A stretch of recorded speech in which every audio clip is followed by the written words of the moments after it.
Pero quien ya se ha dedicado a mirar hacia adentro durante suficiente tiempo, ha desarrollado una especie de radar interno para esos movimientos sutiles. Un radar que suena cada vez que la incoherencia intenta instalarse. Jung decía que el proceso de individuación es una jornada de integración.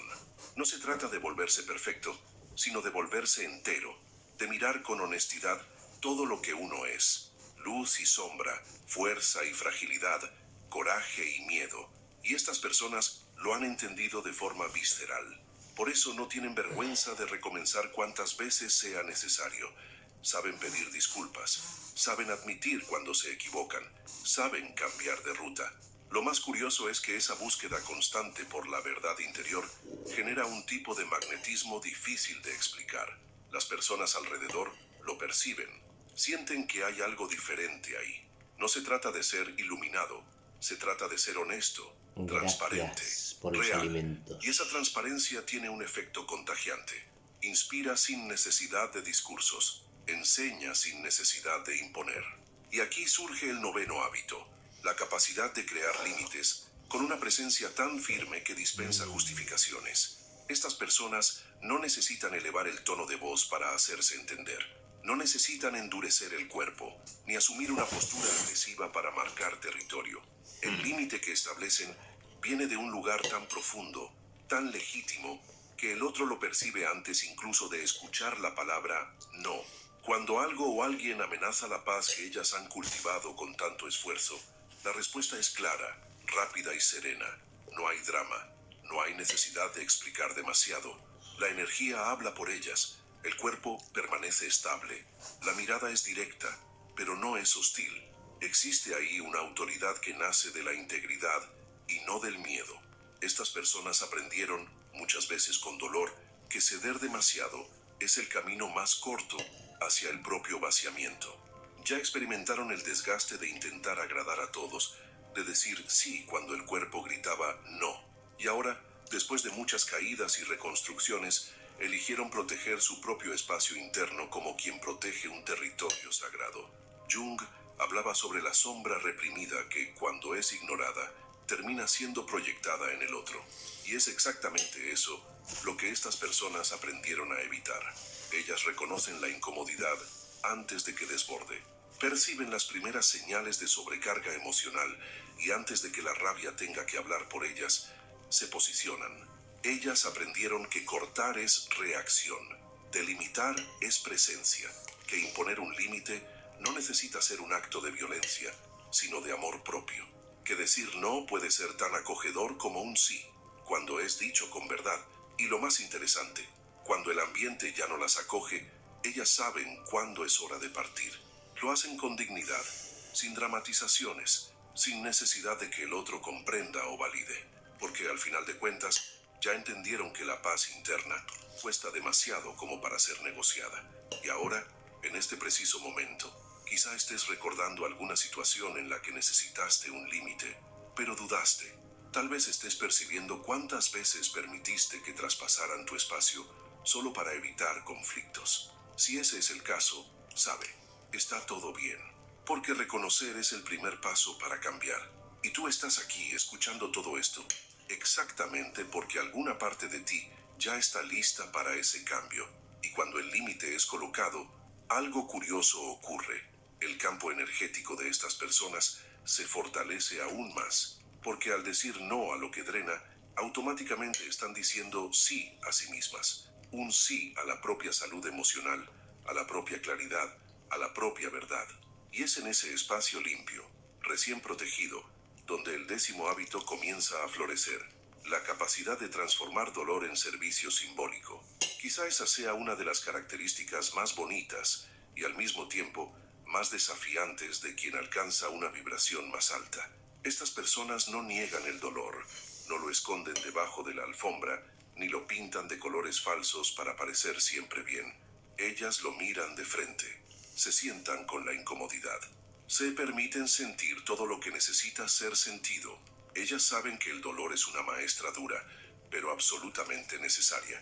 Saben que es dentro de las rupturas donde nacen los mayores aprendizajes, que las noches oscuras del alma son portales, no condenas. En lugar de romantizar el sufrimiento o de hundirse en la autocompasión, ellas eligen otro camino, el de dar forma a lo que dolió, de transformar lo que antes fue caída en puente para el otro. A veces, esa transmutación se convierte en un arte, otras veces en una conversación, una mirada, un silencio que acoge sin necesidad de palabras. Estas personas ya perdieron el suelo algunas veces, saben lo que es sentir que todo se derrumbó, ya experimentaron el sabor amargo de no saber por dónde recomenzar, pero también saben lo que es atravesar ese vacío y del otro lado descubrir una presencia más densa, más íntegra, más compasiva. Jung decía que la iluminación no viene al imaginar figuras de luz, sino al tornar consciente la oscuridad. Y estas personas lo han hecho, no de forma teórica, sino vivida, experimentada en la carne, en las lágrimas, en los insomnios, en los largos silencios en los que la única compañía era el propio eco interno. Y quizás sea por eso que hoy, cuando alguien se acerca a ellas trayendo su propio dolor, la reacción no es de juicio ni de huida, es de escucha, de acogida, de quien ya ha estado ahí, de quien sabe que el otro necesita más de espacio para sentir que de consejos listos. Ese servicio simbólico puede aparecer de muchas formas, en un texto que toca al otro en un lugar profundo, en una amistad que cura sin necesidad de hablar de la cura, en una simple presencia que sostiene el ambiente cuando todos alrededor están a punto de derrumbarse. Ellas no se colocan como ejemplos de superación, no hacen discursos motivacionales de autoayuda vacía. Ellas simplemente viven. Y por vivir con esa intensidad de presencia, terminan sirviendo como faro para quien todavía está atravesando la tormenta. Y es justamente esa transformación del dolor en presencia la que prepara a estas personas para el próximo hábito, el desarrollo de una intuición afinada, un tipo de percepción sutil, casi imperceptible, pero profundamente real. El cuerpo siente antes de que la mente entienda. La mirada capta lo que las palabras esconden.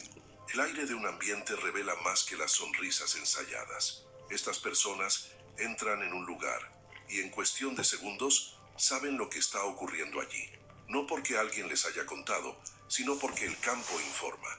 Jung describió la intuición como una de las funciones principales de la conciencia, una capacidad de percibir posibilidades, verdades ocultas y conexiones profundas sin la necesidad de una explicación lógica.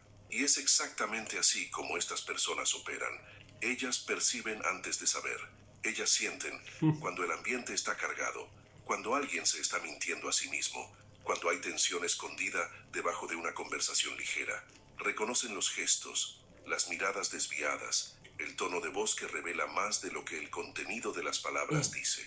Al principio, esa sensibilidad asusta. Muchas de estas personas ya dudaron de su propia percepción, ya se culparon por exageradas, ya intentaron convencerse de que estaban siendo dramáticas. Pero, con el tiempo, y después de muchos episodios en los que ignorar la intuición les costó caro, aprendieron a confiar en ese radar interno.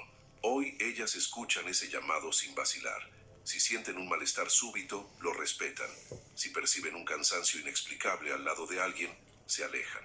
Si algo dentro de ellas dice que es hora de cambiar de dirección, obedecen. Incluso cuando la mente pide lógica, incluso cuando los demás no entienden. Porque ellas saben, el alma avisa antes, siempre. Y quien ya aprendió a escuchar ese aviso, lleva una ventaja inmensa frente a la vida. Y ahora quizá estés empezando a recordar todas las veces en que tu intuición intentó alertarte, pero preferiste ignorarla.